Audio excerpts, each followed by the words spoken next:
It was a chilly afternoon in a small American town where time seemed to move slower, and the hum of old engines echoed down quiet streets. Inside a retro-style diner, the smell of coffee, bacon, and grease filled the air as the jukebox hummed softly in the background. The turquoise walls gleamed under the soft sunlight streaming through the windows, casting a nostalgic glow over red and teal booths. People chatted lazily, clinking cups and plates, until a moment arrived that would stop every sound, every whisper, and turn that ordinary day into something unforgettable. A middle-aged biker named Reed Dawson, known in his circle as Red Dog, sat in his usual corner booth. He was a man who looked like life had carved him from stone, tattoos running down his arms, a gold cross resting over his chest, his denim vest worn and frayed with time. His hands were calloused, the kind that had gripped motorcycle handles more often than handshakes. To most people, he looked intimidating, a man who'd lived rough, probably broken a few rules, maybe even a few hearts.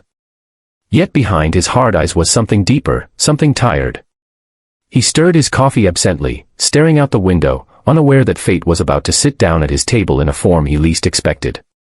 If you believe that kindness can still exist in unexpected places, if you believe second chances can come from the most unlikely people, then pause this video for a second, like, comment, share, and subscribe to Kindness Corner.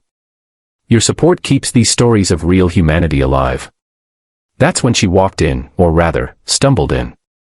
A thin woman, maybe in her late 20s, wearing an old gray sweater that hung loose over her frail body. Her jeans were torn, her shoes mismatched. In her arms, she held a little girl, no older than 3. The child's hair was tangled, her cheeks pale from the cold. The mother's eyes scanned the diner quickly, not for a seat, not for a menu, but for something else, for a sign of mercy. The waitress behind the counter gave her a cautious glance but didn't move. Customers turned their heads briefly before going back to their meals. Only Reed noticed how tightly the woman held her daughter, whispering softly to keep her calm. She walked slowly toward his table, every step weighed down by fear and hesitation. Then, instead of sitting, she lowered herself to her knees beside the table, a gesture that caught the attention of everyone nearby. Her voice trembled as she looked at the plate in front of him. The biker had barely touched his fries and steak, and steam still rose from his coffee cup. Her lips parted slightly, her hand trembling as she pointed toward the food. "Can I take the leftovers, for my daughter?" she whispered. For a heartbeat, no one breathed. The chatter stopped. Even the jukebox's hum felt distant. Reed stared at her, speechless. The child in her lap pressed her face against her mother's chest, clutching the thin fabric of her sweater. The woman's eyes were red, not just from hunger, but from the humiliation of asking. Reed looked down at his plate, then back at her. He could feel something shifting inside him, something he hadn't felt in years, guilt, compassion, maybe both. Reed had been many things in life, a fighter, a wanderer, a man running from mistakes that had once defined him. But at that moment, seeing that woman kneeling on the diner floor, he was reminded of something he'd tried to bury, his own past. Years ago, he'd lost a family. A wife who couldn't take the chaos anymore. A little daughter he hadn't seen since she was 5. He didn't even know where they were now. Every night, when the engines went quiet, he'd see that little face in his mind, wondering if she ever missed him. And now, here was this woman, asking for food not for herself, but for a child, the same way his little girl might have needed help once, and he hadn't been there. Without a word, Reed stood up. The woman's eyes widened, thinking she had angered him. Instead, he pushed his plate gently toward her and walked over to the counter.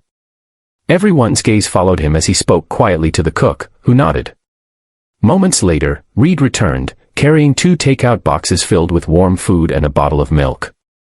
He knelt down beside the woman, lowering himself to her level, a rough, tattooed biker on his knees in a diner floor, face to face with a mother and child. "This isn't leftovers," he said softly, his voice steady but full of emotion. "This is fresh. And there's more for tomorrow." He placed the boxes in her hands, then reached into his vest pocket and pulled out a small folded bill, enough for a week's worth of meals. The woman's lips quivered. She looked down at the food, then up at him, tears spilling over her cheeks. Why would you help me?" she whispered. Reed looked at the child nestled against her chest and said quietly, "Because once, I couldn't help mine." For a long moment, there was silence. The entire diner watched as the woman clutched the food and money against her chest, whispering thank yous that trembled with gratitude.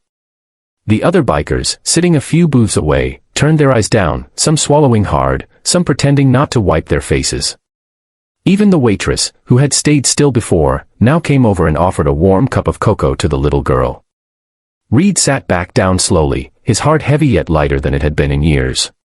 He watched the woman leave, her daughter in her arms, her eyes brighter than when she entered.